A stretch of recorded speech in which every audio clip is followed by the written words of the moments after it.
Cool drink బాటిల్లో వెలితి ఎందుకు ఉంటుందో మీకు తెలుసా? పండుగలు, పార్టీలు, ఫంక్షన్స్ ముందుగా కనిపించేది కూల్ డ్రింక్ బాటిల్సే. కాలంతో సంబంధం లేకుండా మంచినీళ్ళ తర్వాత ఎక్కువగా తాగేవి కూల్ డ్రింక్సే. ఇక వేసవిలో వీటి వినియోగం గురించి ప్రత్యేకంగా చెప్పనక్కర్లేదు.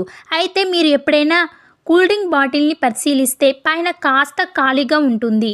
అలా ఖాళీగా ఉంచడానికి కొన్ని కారణాలు ఉన్నాయి. కూల్ డ్రింక్లో కార్బోనేట్ వాటర్ని కార్బన్ డయాక్సైడ్ గ్యాస్తో మిక్స్ చేస్తారు. సాధారణంగానే కార్బన్ డయాక్సైడ్ ఒత్తిడిని సృష్టిస్తుంది.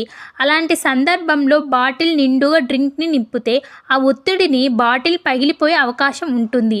కాబట్టి కంపెనీలు బాటిల్లో కొంచెం ఖాళీగా వదిలేస్తారు. దీంతో కార్బన్ డయాక్సైడ్ ఒత్తిడిని బాటిల్పై పడకుండా ఖాళీ ప్రదేశంలో పడుతుంది. అంతేకాకుండా అలా ఖాళీ వదలడం వల్ల ఎక్కువ కాలం డ్రింక్ ఫ్లేవర్ చెడిపోకుండా ఉంటుందంట. ఈ వీడియో నచ్చితే లైక్ చేయండి, షేర్ చేయండి, కామెంట్ చేయండి.